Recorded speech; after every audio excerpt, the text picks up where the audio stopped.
Good afternoon, everyone. It's a pleasure and my joy to see each and every one of you and to invite you for this webinar for Melius, where I look forward for us to learn together and to have this moment of learning a very interesting topic that we have today. And so I appreciate each one of you for honoring us with your time. It's lunch hour, and I know that this is a time that you want to run and grab a cup of tea or a cup of or a plate of something so that you have energy for the afternoon. And so I do pray and hope that as you join me as you join us this afternoon, you'll get time to be able to learn something that is useful and helpful to you and your organization. We are Molives, and for someone who is here and hearing about us for the first time, Molives, we are about empowering. We basically empower individuals and organizations, and we enable them to run and to grow successful organizations. And how do we do that? We do that through mentoring, we do that through coaching and advisory services. And we have 3 pillars to help us deliver on that. That is our business advisory services, our mentoring and coaching for entrepreneurs, and our mentoring and coaching for leaders. And so if you are here this moment and you fall in any of those categories, you are perfectly right in the place that you need to be. You are either an entrepreneur, you are either a leader, a mentor, a coach, and any other person, or even as an individual, because there's still a lot that you get to learn as an individual. My name is Mary Kamore, and I am glad to be the one speaking to you this particular afternoon. You could be asking yourself what informed our topic. Our topic is Unleash Your Team's Untapped Potential Through Effective Coaching. We look at topics that empower people. That's a passion that we pursue. Personally, about empowering through mentoring, through coaching is a passion. And that is what all Molives is about. And so when we look at what topics to talk about, that is what informs us. And more so, we look at the prevailing circumstances. We also try to get feedback from the team of community that surrounds us. So we get to talk to people and find out what is it that we would want to hear at any particular point in time. And so the question I would want to ask you this particular moment is, what would happen if you stepped down from your leadership role as a leader of a business, a leader of an organization, of a religious institution, of a non-government organization, or whichever entity that you're leading? Would your team be able to adjust seamlessly? Would your business be able to thrive, or would your company or organization be able to continue to thrive? When you are swamped with work, and that happens many times, it may be hard for you to coach your team, and you can't be able to do it well. But if you don't do it, if you don't develop your team, you will realize that you have a team that keeps coming to you for answers instead of finding their own solutions. And that kind of hard holding is not, it kills productivity, it kills creativity, and you cannot be able to sustain that. And so in the end, you may realize that you're spending a bit more time hard holding people, more time and energy than you spend on developing people. And so the reason we are having this discussion is to help you appreciate the importance of developing your team, so that once you do that, you can be free to address other strategic issues of your organization and of your business. And some of the benefits when you take coaching your team seriously is that you are able to build your competitiveness as an organization or a business. Number 2, you are building a team of people, staff, employees, or even just the team that works with you, a team that is committed to the organization and that is committed to the work that you're doing. You are also able to invite your people as partners to your business or to your organization for that matter. And the most important thing is that you are enhancing success for your organization. And I think that is something that everyone would want, whether you're running a small organization or a big organization. A business a profit-making organization, or a non-profit making. We could ask ourselves, it's always good to ask ourselves the meaning of some of the words that we are using. And coaching, when I looked at the dictionary, the meaning is an act of giving special classes in sports, a school subject, or a work-related activity. And it also has a meaning within HR, which talks about an activity or a job that provides training to prepare people for something. But we want to look at it in the context of leadership. And so what is coaching in the context of leadership? In the context of leadership, it's where a leader is directly involved in the leadership of their people. And so as a leader of your team, then you're involved directly in seeking how you can advance your team personally and professionally. You are also involved as a leader in helping them build on their strengths, look at what strength they have, recognize their weaknesses, and be able to improve on their skills. It reminds me of an experience that would be very relevant for this discussion. When this prolonged break, which is uncalled for, came, like many people here, I'm sure would identify with that, we thought it's the best thing to help our children hone some skills, practical skills.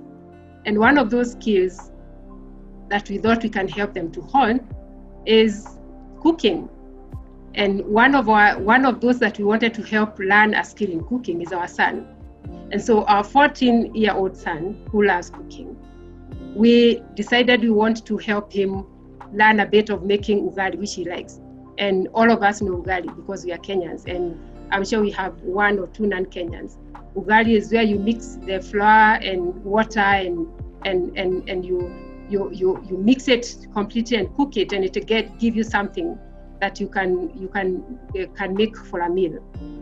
And so I was the one to teach him how to do the ugali, and I started my attempt of helping him to learn it. So I did demonstrate one day, and then the next time I expected him to know how to do it.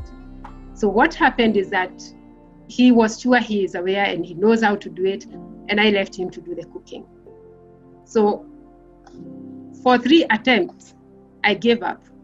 And why I gave up is because the first attempt, I wasn't sure what it was. And he felt he will do it in the best way possible. And so there was flour everywhere on the cooker and water. So it's the cooker that ended up eating the ugali that he prepared. The next time, what he prepared was like a porridge. And the third time, it was very dry. None of us could eat it.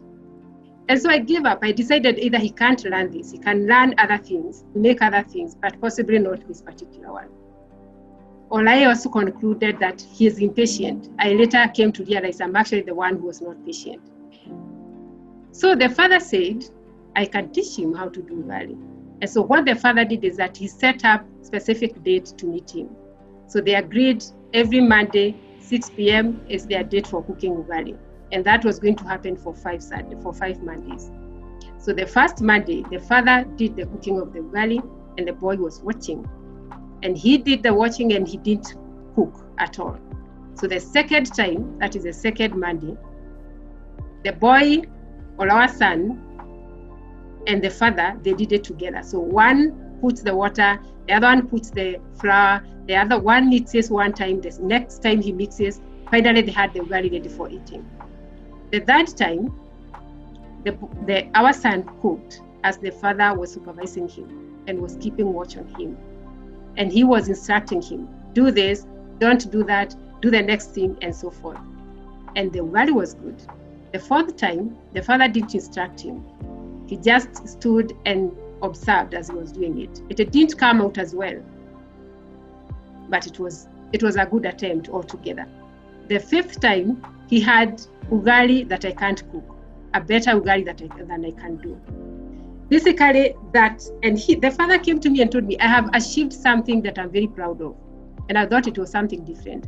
And he told me, this boy now can make ugali on his own without any help. And I thought, this is just a good demonstration of what coaching can do to a person. The boy had the ability to cook ugali, but someone needed to help him do it and do it well. Coaching is about being deliberate, planning for it, being patient with the person you want to help, and being persistent, and eventually celebrating the results. Today, I celebrate those results because I can sit and wait for this young man to cook for us ugali, and I don't have to feel under pressure that he will not do anything good. And someone called Robert Half said, there's something that is much scarce, something rare than ability, the ability to recognize ability. Many times as leaders or as people who are interested in developing others, we miss to see abilities in others. And it happens.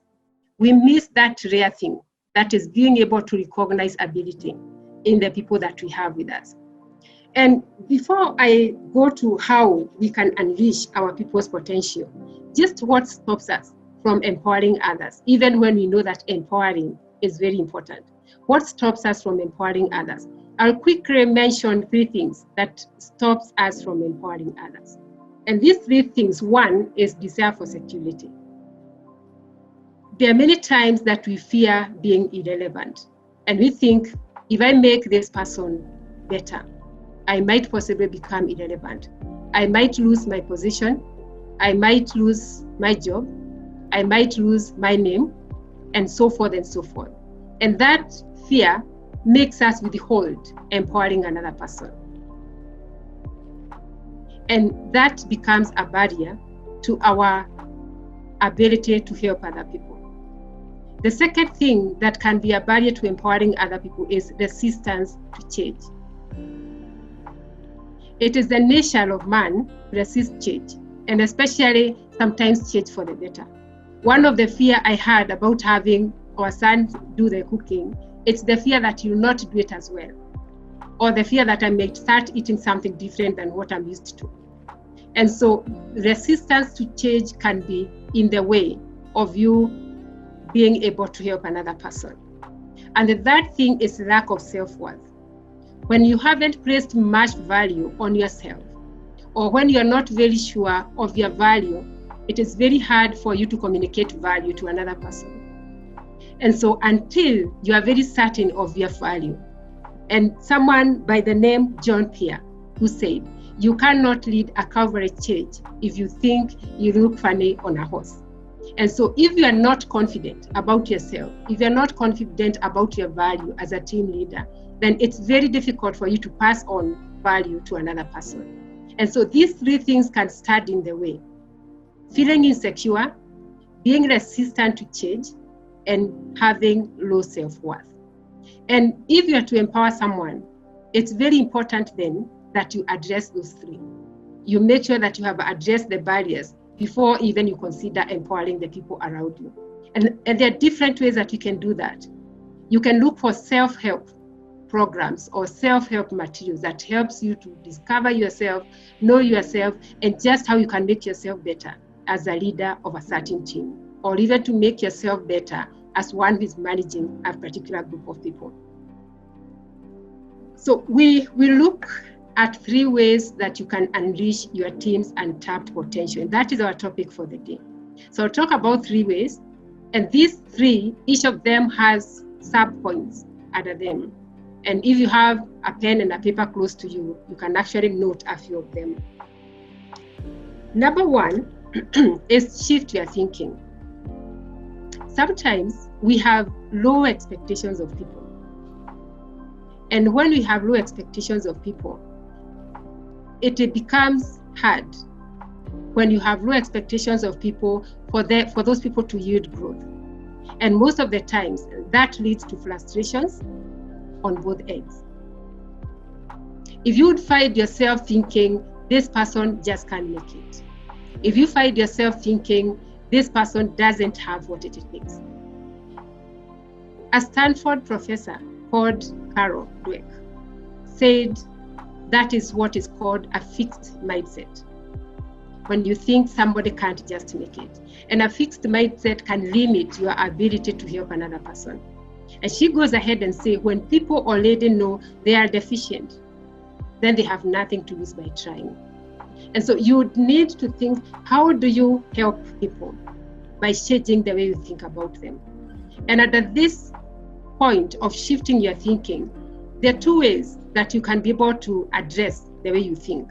One is to embrace a growth mindset. We say mindset is everything. So you embrace a growth mindset. This is a mindset that assumes everyone can learn. And so you look at your team and you look at the people you have and you say, everyone can be able to learn something. And right there and then you invest in training them, in empowering them through coaching, through mentoring, or through any other method. And once you do that early on, you start to reap the benefits after. And one of the benefits is where you have a team that is able to address their own challenges and they don't have to keep coming to you for solutions. And that way then they free you to do other important things that you're supposed to do. The second way you can shift your thinking is sharpening your skills. And two important skills for you when you are helping a person. One is active listening. You can miss out on critical information if you're not an active listener. And how do you become an active listener? You can test yourself on whether you're an active listener. If you find yourself interrupting someone before they have talked or before they have finished what they are saying, if you find yourself talking more than you are listening, or suggesting solutions before you allow them a chance to talk, or even thinking what you want to say instead of focusing on what they are saying, or possibly a signal, a body signal that shows you are already disinterested in the discussion, picking a call when you are talking, or writing a text when you're talking with this person, it already makes you a less active listening person. But somebody said listening is often the only thing needed to help someone. And so being an active listener is one skill that you need to sharpen if you want to help people. The other one is recognizing your biases. Sometimes our own preferences can get in the way of helping other people. You may have found yourself having a certain gut reaction against some certain personality types, or having a challenge or struggling to identify with the people who think differently or whose work styles is different from yours. I remember one time I had a small management team of about 7 people. And this small senior management team, we did a personality test, only to realize that 5 of us were of the same personality type and 2 are the ones that are of a different personality type. And needless to say that these 5 were of my personality type. Of course, what that told me is that I was biased when we are looking for people to replace certain positions. So recognizing your biases is very important because you can be able to know when you are having particular bias towards particular people. And you can be able to address that. One way of addressing that is trying to overcome those biases. The other way is trying to lessen their influence on how you treat other people. Because many times we treat people according to our biases. So those are skills that we need to sharpen. And shift your thinking, embrace a mindset growth. Number 2, sharpen your skills. And 2 key skills, active listening and recognizing your biases. This is what bias can do to us. If you're biased or when you don't recognize your biases, Abraham Maslow said, I suppose it is tempting if the only tool you have is a hammer to treat everything as if it were a nail. So let's address our biases so that you don't treat everything that you find as a nail. Number 2, in unleashing your team's untapped potential. Remember, number 1 was shifting your thinking. Number 2 is set the stage to stimulate growth. Our brains are remarkably very plastic. They can grow and adopt throughout life, and that's what happens. We keep growing and adopting throughout life. And you are never stuck with who you are. You can become better, you can become smarter, and you can become bigger. That's how the brain is wired and designed. And that's also how your team is, that your team can become better with time. They can become bigger in their thinking and their way of doing things with the time, and they can become smarter with the time. But how do you, as a leader, stimulate this growth? There are several stimulus that you can consider of this growth. And I'll talk about five ways that you can stimulate growth in your organization. These five are select, connect, play, grow, shine. I'll briefly talk about each one of them. Selecting. This is where you ask yourself, do you have the right persons in your organization? Do you have the right people in the bus? That is the question people will ask themselves in the business place. And by having the right people, you are trying to ask the team that you have, or that person that is working with you or working for you, or that you're working together with, is what they love, connected with what they are good at, and the value they are bringing into the organization or into the business or into the company. And there's something that we call a sweet spot. The intersection between what someone is good at, between what they love doing, and between the value they bring into that organization. If there's a mismatch between what someone loves doing and what someone is bringing, or the value they bring to that organization, then you need to think what you need to do, because either that is not the right person or you're not addressing their needs in the right way. If they are good at something and that is not what the company needs, then you need to rethink whether that's the right person, or you need to build their capacity in a different way. So selecting is very important. Until you select, you can't talk of growing people who are not the right ones for your work or for your organization. Number two is connect. And in connecting, again, the question here you want to ask, is the person connected to the organization goals? Is the person connected to the others within the team? And is the person connected to their role or to their tasks within the organization? And so you are trying to see if there's no connection, that lowers performance significantly. And if someone is well connected, there's high performance. But in today's working world and modern world, what we are realizing is people being totally disconnected. And so they feel isolated, they feel lonely, and they feel disengaged, anxious, and a lot of fear every other time. And that alone, that disengagement, short circuits performance much faster than anything else. And so as a leader, there's a way you can look at how do you connect your team? How do you make sure that your team is connected? And of course, some simple and basic things of doing this is where you learn to notice and appreciate your team members. Sometimes they only need someone to appreciate them and to notice what they are doing. Human beings, if they are appreciated, they feel happy. If they're not appreciated, they feel bad.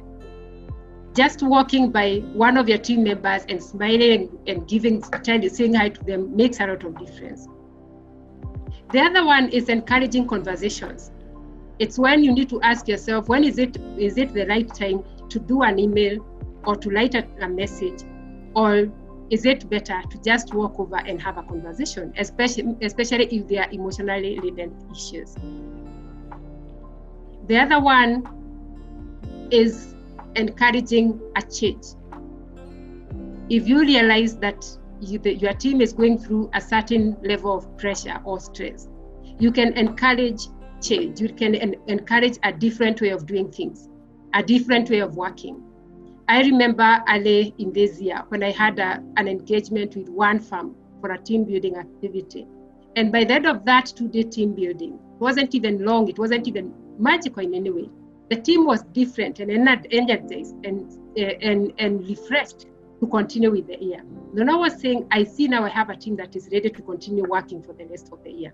These changes and this team building and retreats make a whole difference in making sure that your team is connected. When can you encourage change, even change of working situation and circumstances? And then the third one is play.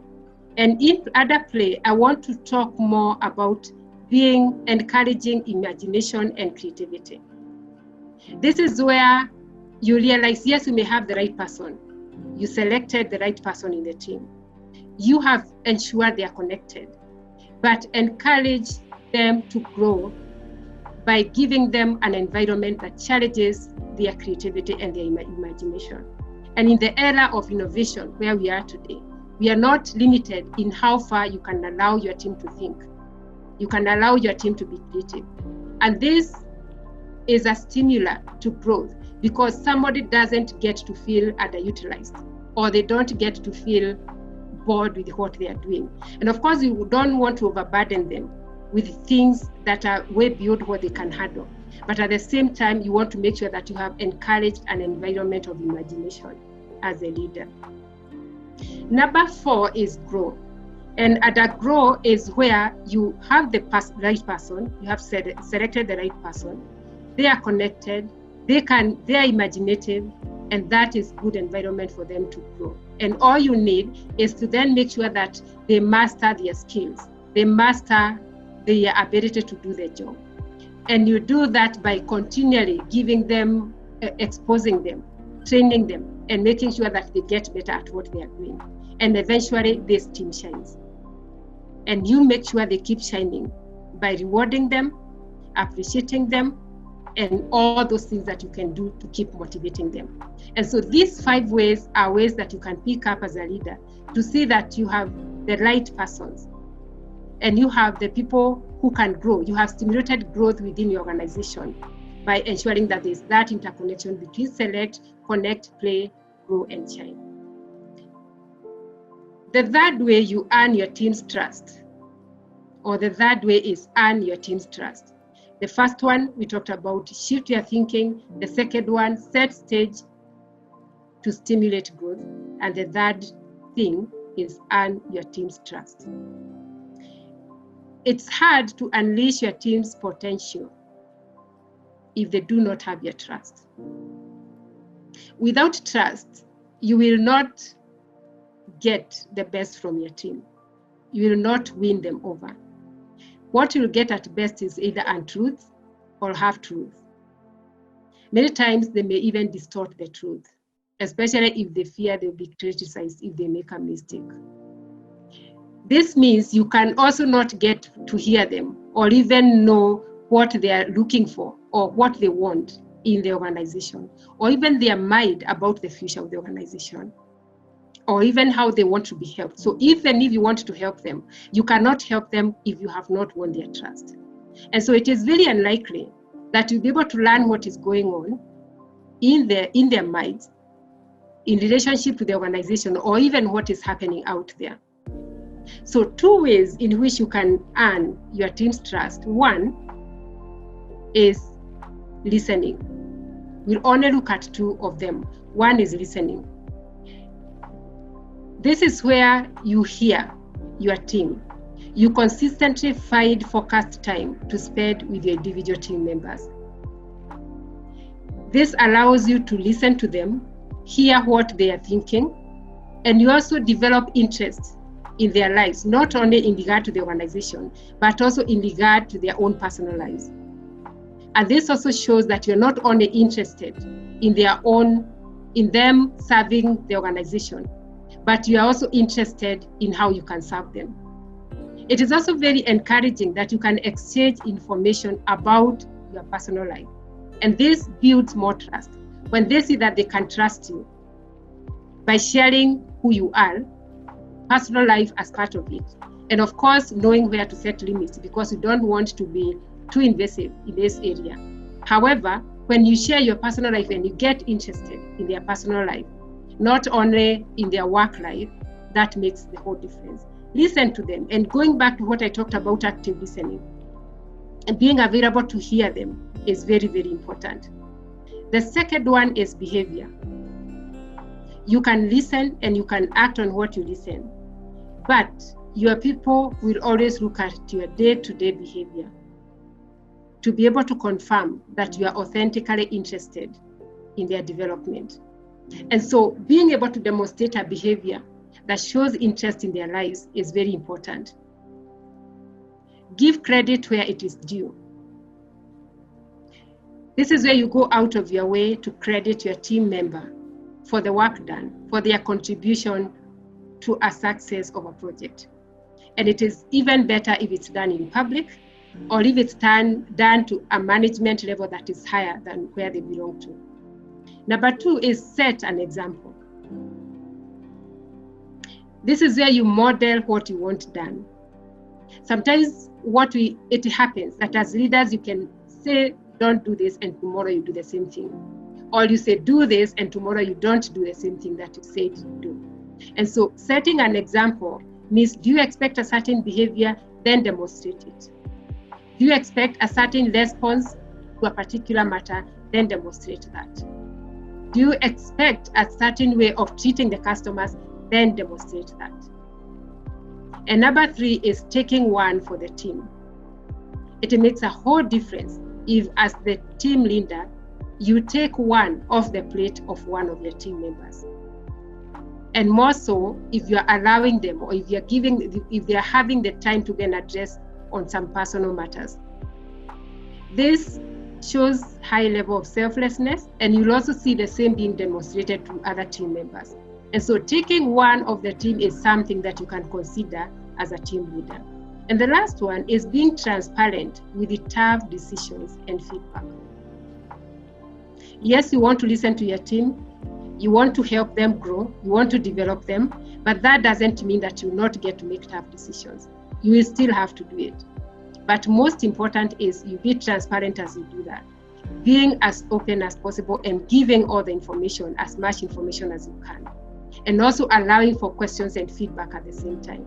This becomes very important for you. So the way you demonstrate behavior, it is one way that you earn your team's trust.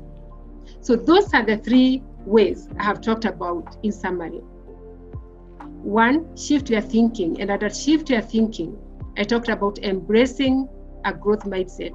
And the other one is sharpening your skills. 2 of those skills being listening skills, and the other one, reducing your biases. The second one, I talked about setting stage to stimulate growth. And here I mentioned 5 ways you can do that. Select, connect, play, grow, and shine. And the third way, I talked about earning trust, or earning your team's trust.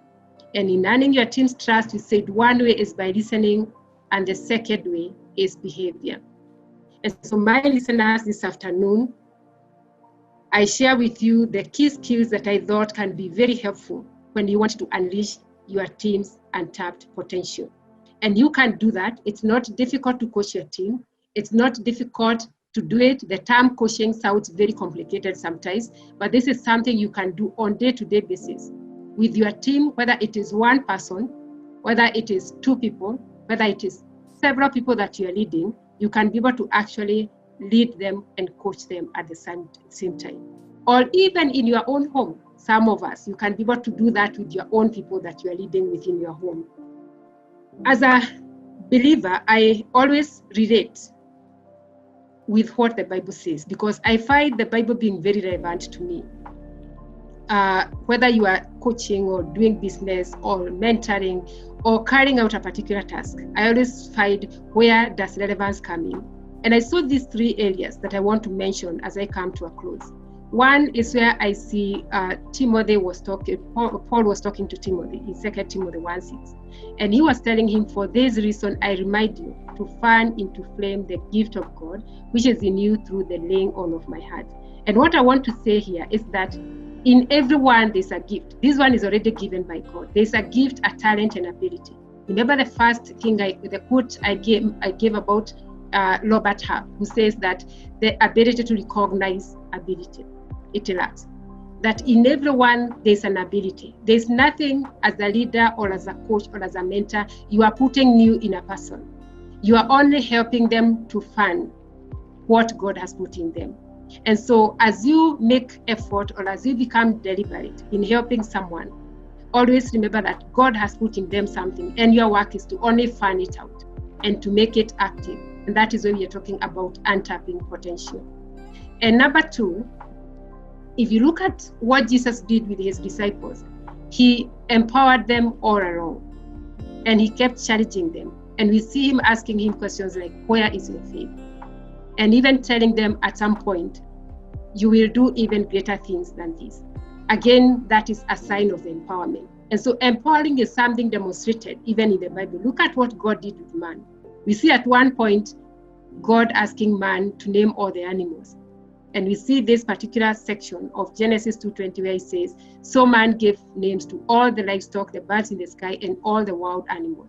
And I was asking myself, how did the man not confuse the names and call the lion a donkey and a dog, a cat, and so forth? And why did God not do it? After all, he had created the heavens and the earth, and he was saying, let there be, and let there be. But at this particular moment, he decides to ask the man to do it. He knew the man had the capacity, or he had given him the capacity to do that. Building the ark for Noah. Again, you see God asking Noah to build the ark, something I thought he could have done by just saying, let there be an ark. But again, he decided to involve man. And you see God giving instructions, 450 feet, I think high or wide, 75 feet, 50 feet, and so forth. And so again, these were enormous tasks. But we see God entrusting man to do them because he knew man was capable of doing them. And so as you look at developing your team, look at it as something that God has already given them what it takes. And you are only encouraging them and contributing towards untapping that, unleashing that untapped potential. And so I leave us with these parting quotes. One is from a gentleman called David Kadalie. He has authored this Leaders Resource Kit. If you can get a copy, I think it's there in the bookshop. I have a copy. You can get one for yourself. He says, my greatest joy in ministry is seeing individuals in my team shine as they take on greater roles than they ever imagined possible. I get even greater joy when they attempt things that I thought impossible. What surprises me more is preference to stay in the background while they are in the limelight. I think that's something you'd want to see if you are interested in developing your people. And Zig Ziglar says that, and Zig Ziglar, by the way, has also written many books about performance and about how you look at yourself as you perform alongside other people, and very good information. And he says here, the only thing worse than training employees and losing them is not training them and keeping them. And I will paraphrase this and say, the only thing worse than empowering your team and losing it is not training it and keeping the same team. I would rather you empower them and you lose them than not empower them and you keep them, because you don't want to keep a disempowered team. This brings me to the close of my talk. It was that brief, and I do hope and pray that we have been able to learn something this particular afternoon. And I will end by giving you this invite. You can register with us or get in touch with us. I will just share our contact on how we can train and coach your team, or for further training on this and more, how we can provide some business advisory, or for your individual mentoring and coaching, or even for your staff capacity building. Down there, you will be able to see our contacts. You can email us on info@morris.co.ke, or you can go to our website. And if you go to our website, you'll see further contacts or more contacts that we have there. And you'll also see more information. We have a lot of information on the website about on issues of mentorship, on issues of coaching, and on issues of business development. Thank you. God bless you.